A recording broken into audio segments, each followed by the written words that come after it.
सहारा enterprises तुमच्या स्वप्नातली गाडी आता कमी किमतीत.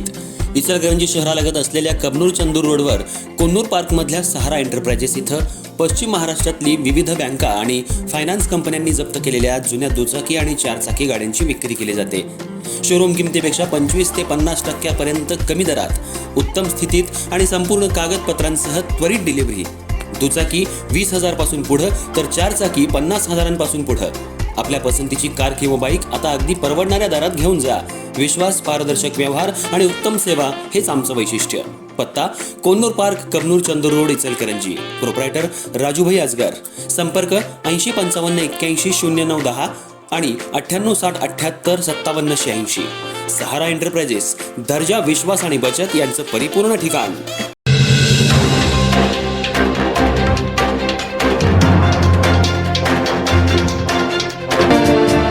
आमचे नेते आणि महाराष्ट्र राज्य वस्त्रोद्योग महासंघाचे अध्यक्ष माननीय श्री अशोकराव स्वामी अण्णा यांना वाढदिवसानिमित्त हार्दिक शुभेच्छा. शुभेच्छुक अशोकराव स्वामी अण्णा मित्र परिवार. राज्यातल्या अनेक पत्रकारांवर वाढते हल्ले आणि धमक्या आणि काही जिल्ह्यांमध्ये त्यांच्यावर होत असलेल्या कारवाईच्या निषेधार्थ आज व्हॉइस ऑफ मीडिया इचलकरंजी शहरतर्फे प्रांताधिकारी कार्यालयासमोर जोरदार निदर्शनं करण्यात आली. पत्रकारांवर हल्ला करणाऱ्यांचा धिक्कार असो, पत्रकारांना न्याय मिळालाच पाहिजे, आमच्या मागण्या मान्य करा, अशा घोषणा देण्यात आल्या. यानंतर प्रांताधिकारी कार्यालयातील नायब तहसीलदार संजय काटकर यांना निवेदन देण्यात आलं. यावेळी जिल्हाध्यक्ष साईनाथ जाधव यांनी पत्रकारांवर हल्ले वाढलेत, यावर शासनानं कठोर भूमिका घ्यावी, अन्यथा आम्हाला इचलकरंजीत प्रांत कार्यालयासमोर धरणे आंदोलन करावं लागेल, असा इशारा निवेदनातून दिला. पत्रकारांचं स्वातंत्र्य धोक्यात आलं असून याबाबत voice of media VOM international forum या संघटनेनं आक्रमक पवित्रा घेतलाय.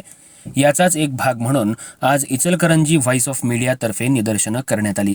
याबाबत दिलेल्या निवेदनात म्हटलंय की अकोला इथं एका आमदाराविरोधात बातमी प्रसिद्ध केल्यानं TV9 मराठीचे प्रतिनिधी गणेश सोनोने, साम टीव्हीच्या हर्षदा सोनोने यांच्यासह 3 पत्रकारांवर हक्कभंग दाखल करून त्यांना 5 दिवस कारावासाची शिक्षा सुनावली.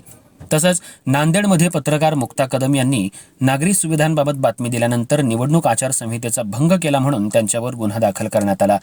श्रीरामपूर इथं पत्रकार दत्तात्रय खेमनर यांना जीवे मारण्याच्या धमक्या देण्यात आल्या. तर रत्नागिरीतील चिपळूण पतसंस्थेतील गैरव्यवहार उघड करणाऱ्या दीपक भागवत या पत्रकारावर जीवघेणा हल्ला करण्यात आला. पनवेलमध्येही एका पत्रकाराला जीवे मारण्याची धमकी देण्यात आली आहे. नांदेड जिल्ह्यातील अर्धापूर इथं पत्रकारितेचा गळा घोटण्याचा प्रयत्न झाला.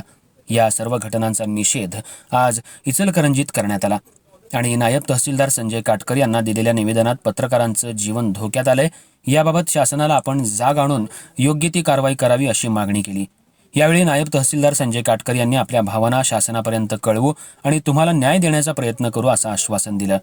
प्रांताधिकारी कार्यालयासमोर जोरदार घोषणाबाजी दिल्यानंतर निवेदन देताना जिल्हाध्यक्ष साईनाथ जाधव, इचलकरंजी शहराध्यक्ष निखिल भिसे, उपाध्यक्ष रवी किरण चौगुले, इचलकरंजी महानगर अध्यक्ष बाळासाहेब पाटील, खजिनदार शैलेश चव्हाण, सेक्रेटरी संतोष काटकर, सदस्य रोहन हेरलगे, संतोष मोकाशी, कमलाकर जाधव, डिजिटल विंग उपशहराध्यक्ष धीरज पाटील उपस्थित होते.